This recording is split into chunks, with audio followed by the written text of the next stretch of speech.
अव्यक्त से महत तत्व आदि की उत्पत्ति तथा अनेक प्रकार की सृष्टि का वर्णन। ऋषि बोले, हे सूत जी, आपने आदि सृष्टि रचना तो कही, परंतु उसका विस्तार से वर्णन नहीं किया। हे सुव्रत, उसे आप विस्तार से कहने में समर्थ हो, सो हमें कृपा करके विस्तार से कहिए। सूत जी बोले, महेश्वर महातेज प्रकृति और परमेश्वर से परे परमात्मा स्वरूप है। ईश्वर से परम कारण अव्यक्त, जिसको प्रधान प्रकृति कहते हैं, तथा जो जगत की योनि महाभूति का विग्रह, जो अनादि अज सूक्ष्म त्रिगुणात्मक अविज्ञेय ब्रह्म पहले कहा है, जिससे यह संपूर्ण जगत व्याप्त है। सर्ग काल में पुरुष या क्षेत्र अधिष्ठित अव्यक्त से महत तत्व उत्पन्न हुआ। महत तत्व से अहंकार में 3 प्रकार का सात्विक राजस तामस हुआ। तामस से भूत और तन्मात्र की उत्पत्ति हुई। तामस अहंकार से शब्द लक्षण आकाश की उत्पत्ति हुई। फिर उससे स्पर्श मात्रा वाली वायु की उत्पत्ति, वायु से रूपवान अग्नि की उत्पत्ति, तेज से समान जल की उत्पत्ति, जल से गंध मात्रा पृथ्वी की उत्पत्ति। इस प्रकार कारणों के गुण कार्य में आ जाने से पृथ्वी में 5 गुण का संघात है। पंचभूत अहंकार और महत तत्व, इन 7 आवरणों से व्याप्त अण्ड बहुत समय तक जल में शयन करता रहा। उस अण्ड से सूर्य के समान प्रभाव वाला पुरुष उत्पन्न हुआ। वह प्रथम शरीरी अथवा पुरुष कहलाता है। उस पुरुष के वामांग से लक्ष्मी और विष्णु उत्पन्न हुए। दाएं अंग से ब्रह्मा और सरस्वती पैदा हुए। इस अण्ड के भीतर ही संपूर्ण जगत, लोक, सूर्य, चंद्र, ग्रह, नक्षत्र, तारा आदि स्थित हैं।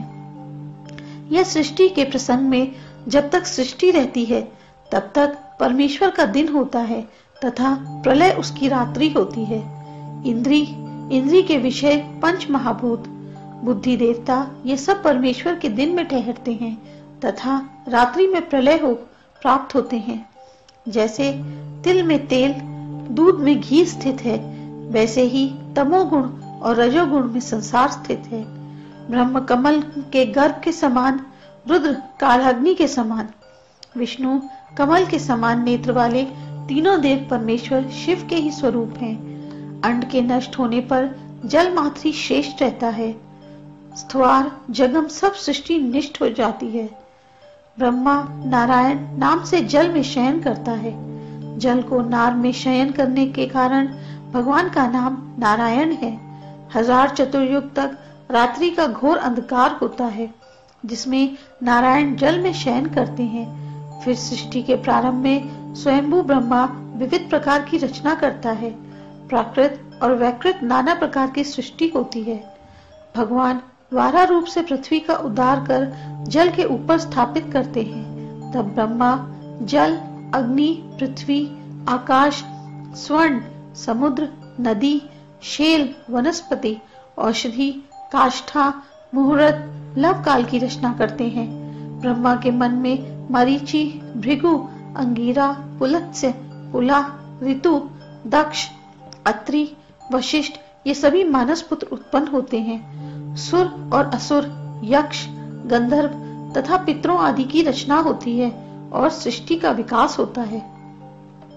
नर, किन्नर, यक्ष, पिशाच, अप्सरा, गंधर्व आदि की उत्पत्ति होती है। इतनी सृष्टि के बाद भी ब्रह्मा को शांति नहीं मिली। तब उनके शरीर के 2 भाग हुए।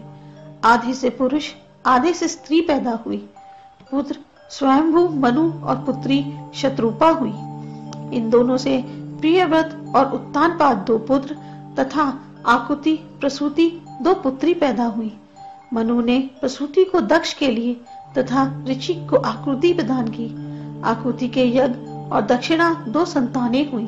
प्रसूति के श्रद्धा, घृति इत्यादि 24 कन्याएं हुई, जिनके वंशों से ये संसार व्याप्त हुआ है। अर्धनारी नर शरीर वाले शंकर जी 2 रूप में होते हैं। अर्धनारी जो महादेव सती थी, वह जगत के कल्याण के लिए दक्ष से आराधना की गई शुक्ल और यजु रूप से 2 प्रकार से हुई। उनके नामों को मैं तुमसे कहता हूँ, उन्हें सावधान होकर सुनो।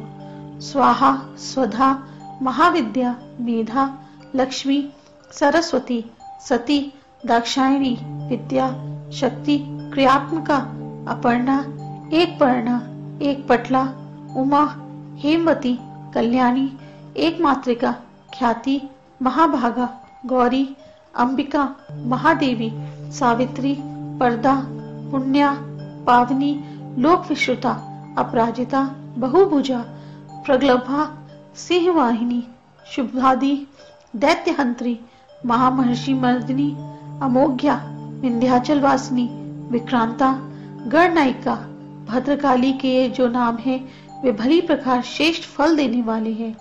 जो मनुष्य इनको पढ़ते हैं उनके पापों का क्षय हो जाता है। वन में पर्वत, ग्रह, जल, थल आदि में रक्षा के लिए इन नामों का प्रयोग करना चाहिए। सिंह के भय और सब प्रकार की आपत्ति में इन्हीं देवी के नामों का प्रयोग करना चाहिए।